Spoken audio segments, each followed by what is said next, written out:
নমস্কার, আমি রাজশ্রী। আমার বংশানাসি ফ্যামিলিতে তোমাদের সবাইকে জানাই ওয়েলকাম। আবার একটা নতুন ভিডিও নিয়ে চলে এসেছি। আজ ছিল রবিবার, আর রবিবার মানেই হচ্ছে ঘুরতে যাওয়ার দিন। প্রত্যেক রবিবার তো আর আমরা ভোরবেলা ঘুম থেকে উঠি না, কিন্তু আজ রবিবারে আমরা ভোরবেলা ঘুম থেকে উঠেছি। উঠে এখন আমাদের খুব একটা প্রিয় জায়গায় যাচ্ছি। হ্যাঁ, অবশ্যই আপনাদের সাথে শেয়ার করব সেই প্রিয় জায়গাটা। যাই হোক, আরেকজন ঘুমিয়ে পড়বে আরেকটু পরে, মানে একদম একদম ঢুলে ঘুমিয়ে পড়ছিল। তো ফাইনালি আজকে অনেক দিন পরে প্ল্যান করে করে করে করে আবারও যাচ্ছি। হ্যাঁ, নবদ্বীপ ধামে নামলাম আমরা যাচ্ছি মায়াপুর ইস্কন মন্দির পোড়ামাতলা।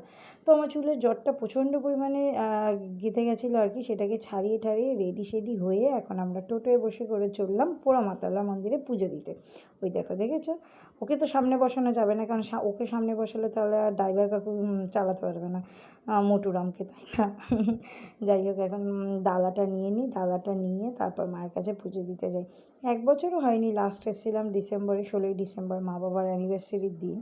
তো তারপরে আবারও কয়েক মাস পরেই এলাম আজকে সেই পুজো দিতে, প্লাস একটা কাজে, মানে একটা বিশেষ কাজে এসেছি আমরা দুজন আজকে আর কি। যাই হোক, তারপরে এখানে ঠাকুরমশাই মন্ত্র পড়ে গোত্র নিয়ে, নামগোত্র নিয়ে পুজো দিয়ে দিচ্ছিলো। তারপর এখানে আমরা ঘুরে নিচ্ছিলাম, যেহেতু পোড়ামাতলা এলে পুজো দেওয়ার পর ঘুরতে হয়, সেই কারণে ঘুরে নিচ্ছিলাম দুজনে মিলে। তারপরে ধূপ যেহেতু আমি আনিনি, আর আমি যেহেতু ধূপকাঠি জ্বালাই না, সেই কারণে শুধুমাত্র মোমবাতি জ্বালিয়েছিলাম। আর এই মন্দিরটা হচ্ছে যেখানে কচুরি খেতে গেছিলাম, হ্যাঁ, একদম ঘাটের সামনে। তারপর ওখানে একটা হনুমান এসেছিলো, আর সঞ্জিত বলছিলো দাঁড়া আগে আমরা খাবো পরে, তা আগে ওকে দিয়ে দিই। তারপর ওকে একটা গজা কিনে দিয়ে দিল, আর ও চলে গেলো। আর এখানের কচুরিটা এতদিন যে দোকান থেকে খেয়েছি, ওই দোকান থেকে দেখলাম ডালটাও ভালো ছিল, আর কচুরিগুলো বেশ বড় বড় ছিল। 4টে খাওয়াতেই পেট ভরে গেছে, যেখানে আমরা 6টা কি 8টা খাই বাড়িতে থাকলে, সেখানে এখানে 4টে খাওয়াতেই পেট ভরে গেছে। আর আজকে ঠাকুরকে বলেছিলাম বৃষ্টি দিও না, ঠাকুর বৃষ্টি দেয়নি, কিন্তু সূর্য মামাকে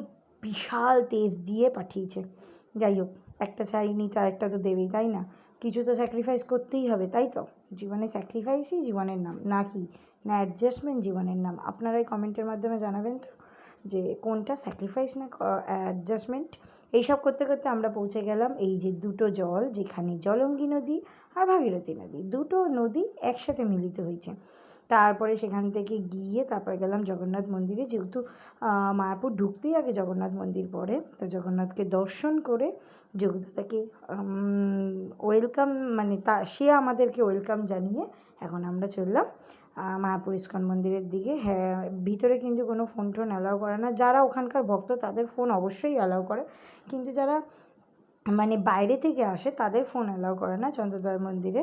তো যাই হোক, ওইখানে ওই ইয়েটাতেও করে না, আরেকটা যে সাদা মন্দির আছে ওইখানেও করে না। তো এখনও ওই বড়ো মন্দির তৈরি হতে এখনও ঢের বাকি, এখনও কাজ চলছে। আগেরবার এসে দেখেছিলাম সাদা, এইবার এসে একটু দেখলাম ওই অফ হোয়াইট কালারটা একটু পড়েছে ওপরটা। যাই হোক, এত বড় মন্দিরটা কবে শেষ হবে জানি না, যবে শেষ হবে তবে কিন্তু আমি আসবই, তার আগে হয়তো আরও বেশিবার আসবো। তো যাই হোক, মন্দির টন্দির দর্শন করে প্রসাদ টসাদ খেয়ে তারপরে আমরা এলাম আমাদের কাজে। হ্যাঁ, গোপালের জামা নেবো না, এটা তো হতেই পারে না পছন্দ মতন। আর আমার হাতে যে দেখছেন না, ওটা আমার ছোট্ট গোপাল আর ছোট্ট রাধারানীকে আজকে বাড়ি নিয়ে যাচ্ছে। অবশ্যই আপনাদের সাথে তাদের ফেস শেয়ার করব একদম সাজিয়ে গুছিয়ে, কিন্তু এখন না, কয়েক মাস পরে, ঠিক আছে?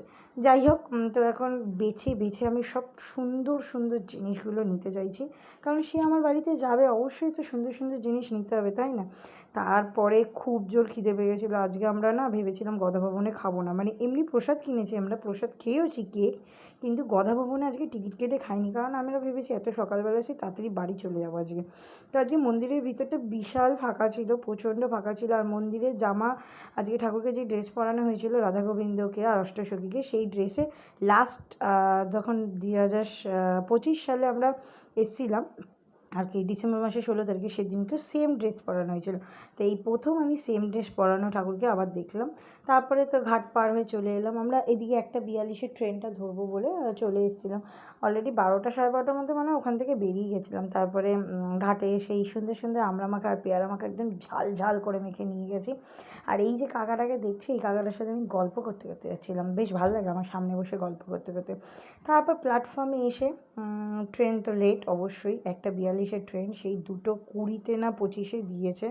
তারপরে আবার আমরা ব্যান্ডেল অবধি ট্রেনটা দাঁড়িয়ে দাঁড়িয়ে গেছি। তারপর আবার দ্বিতীয় ট্রেনে ধরেছি, সেখানে সঞ্জিত এইরকমভাবে ঘুমাচ্ছিল আর আমি ওকে এইভাবে পাহারা দিচ্ছিলাম, কারণ ব্যাগ ট্যাগ ছিল তো সেই জন্য। তারপর বাড়িতে এসে তাড়াতাড়ি আবারও স্নান টান করে আলু কুমড়ো পেঁপে সিদ্ধ দিয়ে কুকারে ভাত বসিয়েছি, আর ওকে একটু বেগুন ভাজা ভেজে দিয়েছি আর কি, কারণ ও তো খেতে পারবে না, সেই জন্য। আমি সিদ্ধ ভাত খুব ভালো খাই, কিন্তু ও খেতে পারবে না একটু ভাজাভুজি না হলে, সেই জন্য এই ভাতটা হচ্ছে অমৃত সারাদিনের পরে। যাই হোক, ভিডিওটা ভালো লাগলে অবশ্যই লাইক সাবস্ক্রাইব শেয়ার কমেন্ট করে দেবেন। ভালো থাকবেন, সুস্থ থাকবেন, রাধে রাধে।